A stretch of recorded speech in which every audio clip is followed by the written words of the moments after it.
Well, in the last few years, the Central Bank of Nigeria has been in war to keep the exchange value of the naira stable against the dollar. Between 2015 and 2016, this task was easy, but oil prices were stable and it pegged the official rate at $1. That's about 360 naira to a dollar.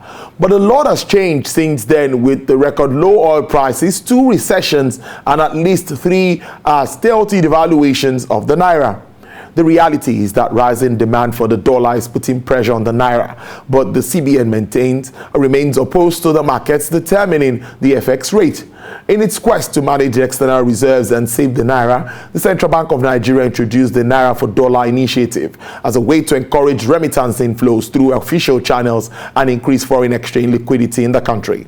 The Apex Bank, in its recent report, announced that the indefinite extension to its Naira4Dollar scheme for foreign remittances, with the belief that the initiative will have long impact to the increment in foreign remittances into the country.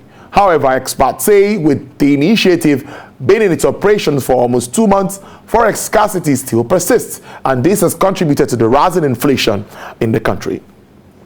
To discuss this and, of course, other issues, I have joining me live from our Abuja studios is the Professor of Capital Markets and the President of Capital Markets Academics of Nigeria, Professor Uche Uwaleke. Professor Uwaleke, it's good to see you. Good afternoon.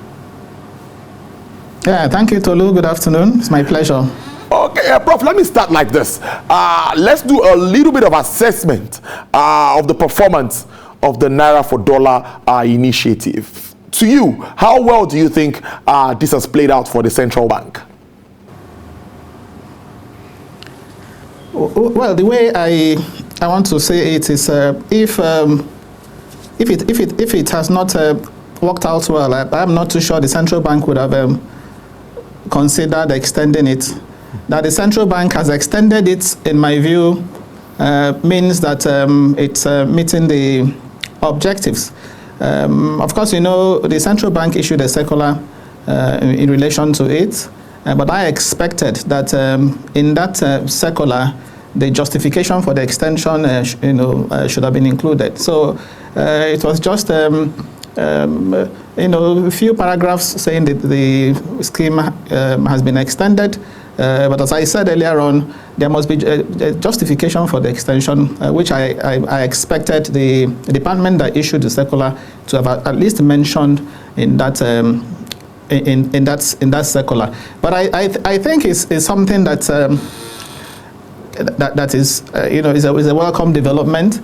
There's no gainsaying the fact that diaspora remittances have helped a lot to at least stabilize the forex market. As you know, estimates have it that in the last 5 years, diaspora remittances have hovered between $20 billion and $25 billion. And that has helped, as I said earlier on, to stabilize the forex market. There is even an estimate by PwC that by 2023, there's a potential that this will rise to as much as $34 billion. And Tolu, as you know, the major problem we have in this country has to do with the supply side of forex. Over 90% of our forex, comes from crude oil and gas sales. The other sources, such as foreign investments, are beginning to dry up. No thanks to the COVID in particular. If you look at the National Bureau of Statistics capital importation report for Q4 of 2020, for example, the capital imported into this country was only around $1 billion. And that is also corroborated by the reports from the exchange in terms of foreign portfolio investment. So we have seen a decline in foreign investments in the country. So the bulk has remained the issue of crude oil sales. Now, it's interesting to note that in spite of the appreciation we've seen in crude oil price in recent times, the external reserves have not experienced significant accretion as one would expect. I was looking at the movement in reserves, in the central bank website, movement in external reserves between 8th of March, when the Naira4Dollar policy was introduced, and now, and 5th of May. And what I found out was that on 8th of March, external reserves, gross external reserves, stood at around $34.7 billion. Liquid reserves, $34.5 billion. Of course, part of it is blocked. Okay, but and as of 5th of May, external reserves is still standing at $34.7 billion. Now, the same figure it was on the 8th of March, 2021. Liquid reserves around $34.56 billion. Of course, we have had the oscillations. The highest we've had so far, from what I saw, was on the 16th of April, when it rose to as high as $35 billion. So the point I'm making is this: that in spite of the appreciation in oil price, which we understand is close to $70 per barrel now, we've not seen much accretion in external reserves. And what that tells you is that the demand for the greenback has remained very high. Central bank has continued to intervene in the forex market to stabilize exchange rate. So we need to also take care of the demand side if we have to have a significant reduction in the exchange rate, if we have to have a significant appreciation of the naira. So if we are talking about closing the gap between the FX, the I&E window rate, and the parallel market rate, or even the official rate of 379 and the parallel market rate, then there's need to curtail demand. Again, it's along this line I want to support the recent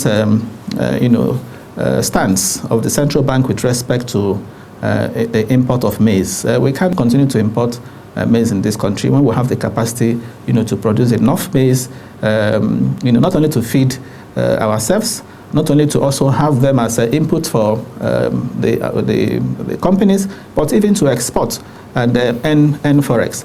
The 4.5 million metric tons demand gap is something that can be filled here, locally with enough support, and of course with insecurity issue being tackled.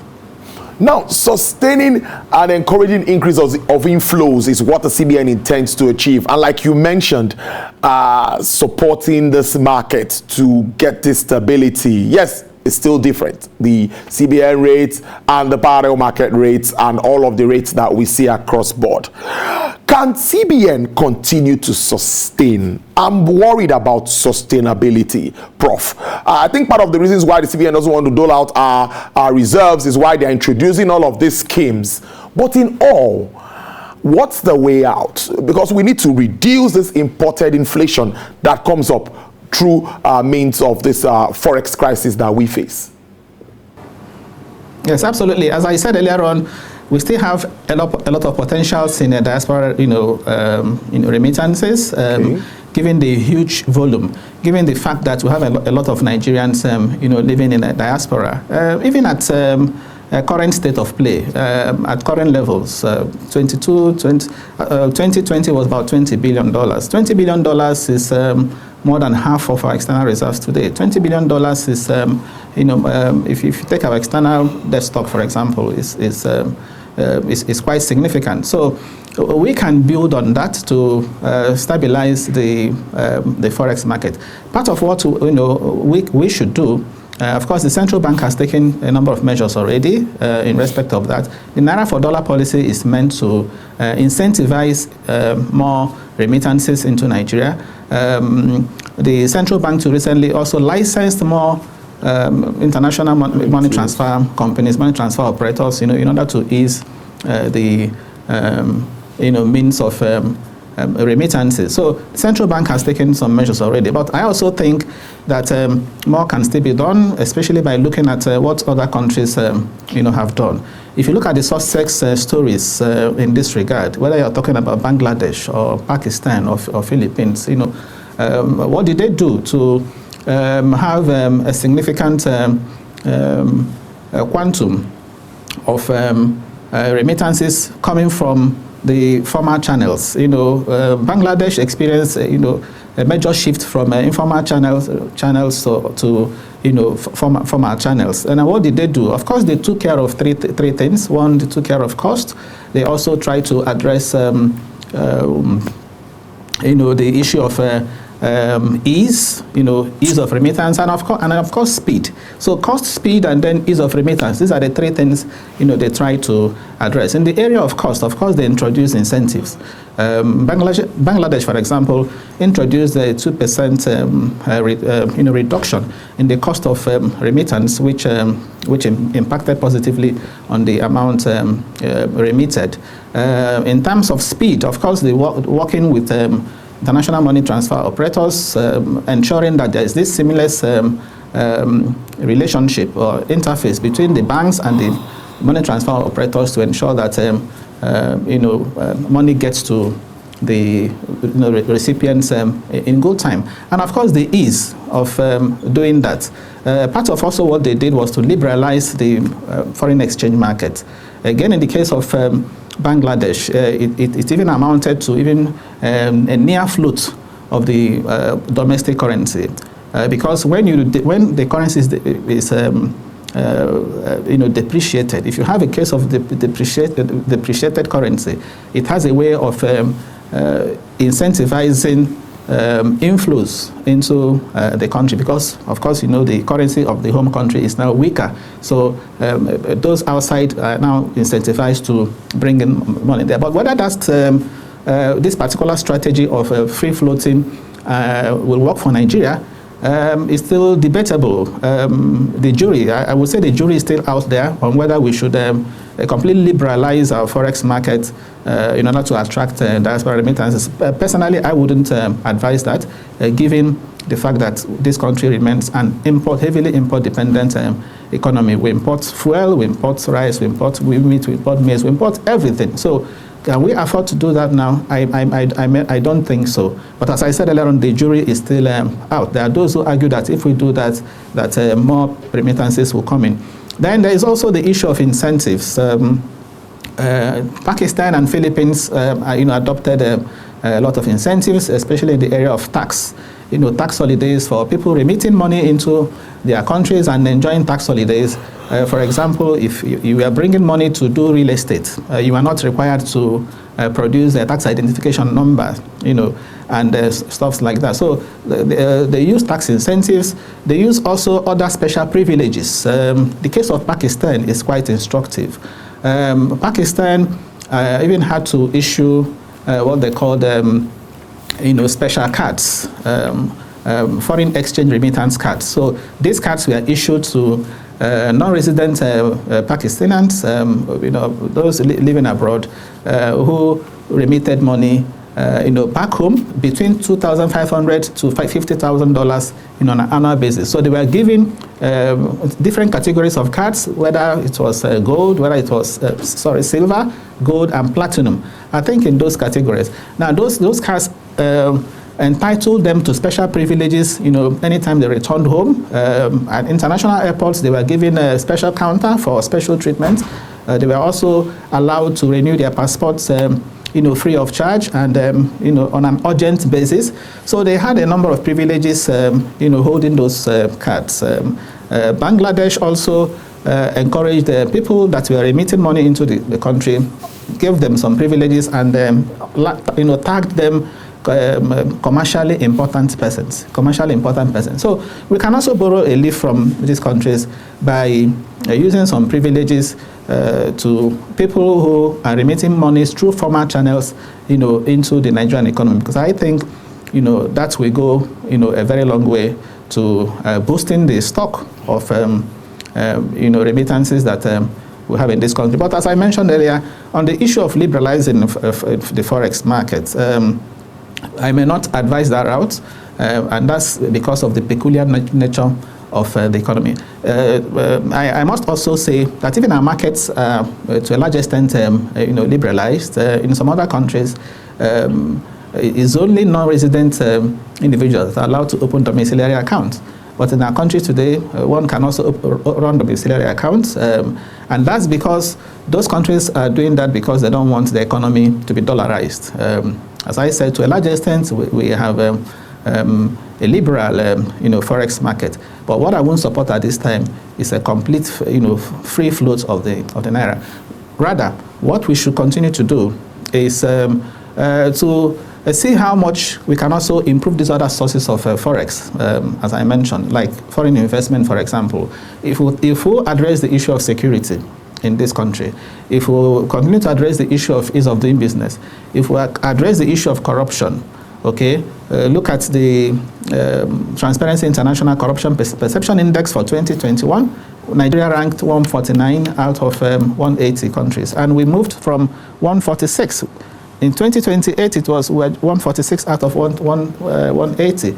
In 2019, we dropped again to 146, 148, and now 149. So that is not too good for for investment purposes, whether from the point of view of domestic investors or even foreign investors. So we need to improve on all that. We need to improve on our ease of doing business to ensure that investments come. When investments come, foreign investments come, of course, that will rub off positively on the standard reserves, on the balance of payment, and the central bank will be in a stronger position, to intervene. Now, remember too that in Nigeria today, what we are operating is the managed float, system, not completely fixed, not completely flexible. Managed float is a situation where the central bank needs to intervene, and for the central bank to do that from time to time to stabilize the exchange rate, the central bank needs to have enough reserves capable of financing many months of merchandise imports.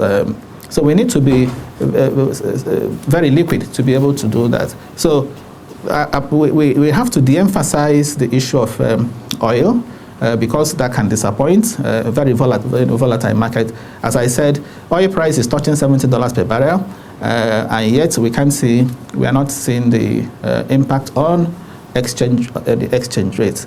And that speaks to the fact that the pressure is still there, the demand is still there. So I agree with some of the central bank measures, in fact, the demand management strategies the bank is using.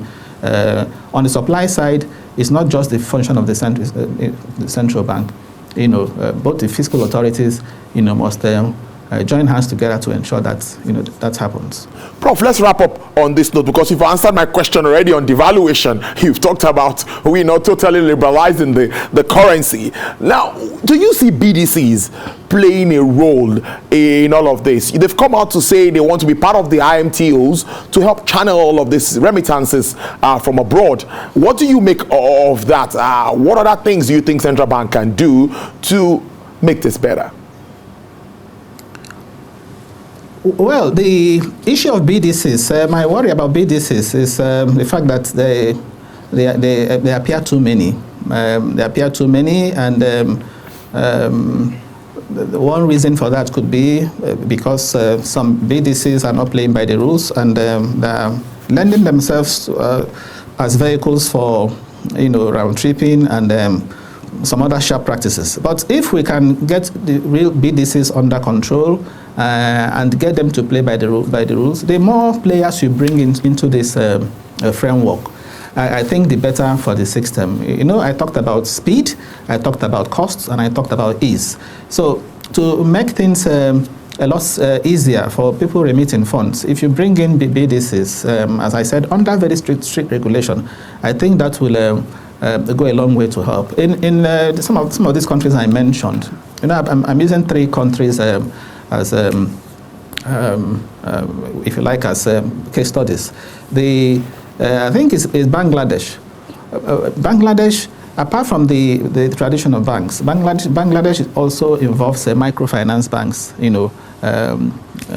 in the entire loop, in the entire arrangement. In some other countries, the postal service is also involved. So as I said, the more players you bring in, nothing says, for example, that the National Microfinance Bank, should not be involved. Nothing says, for example, that the national microfinance banks, even if we don't use the unit microfinance bank or state microfinance bank, if we have national finance banks that are strong, those ones can also be made part of the process. So what is important is that at the end of the day, you have more players involved, and as I said, under strict regulation to ensure that these actors or these players play by the rules.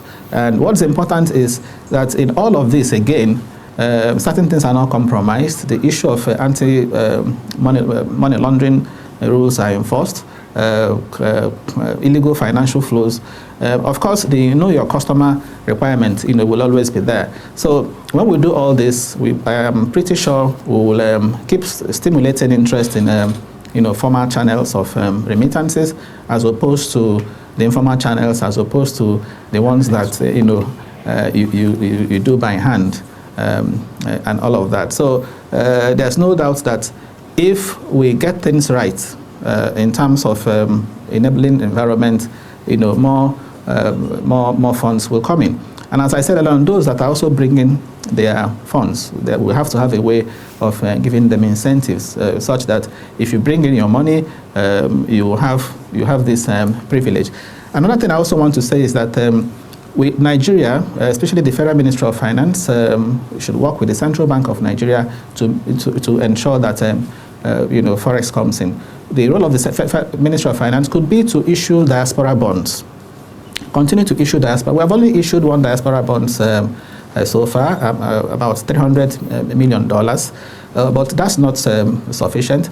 We should continue to explore diaspora bonds option as a way of attracting remittances, or investments really into let them invest in government bonds, here. The other thing too I want to recommend is the Ethiopian, what the Ethiopia, did with respect to setting up an Ethiopian trust fund. An Ethiopian trust fund is a fund that targeted diasporans, Ethiopian who are also residing abroad. And that fund required that each Ethiopian, contribute a minimum of $1. $1 a day won't be too much. So you contribute that, because according to the numbers, they had about 3 million Ethiopians at the time the policy was formulated, contributing $1 a day, into a fund. We can also have that. We can leverage on our millions of diasporans who are abroad, who are earning good money, to also set up a fund, Nigerian trust fund, into which all that can come in. So that's also a way of boosting foreign exchange, boosting diaspora remittances in Nigeria. All right there, Professor of Capital Markets, President of Capital Market Academics of Nigeria, Professor Uche Waleke. Thank you very much for your time. Enjoy your weekend. Hope to see you soon. Yep, my pleasure, Tolu. Thank you very much. All right.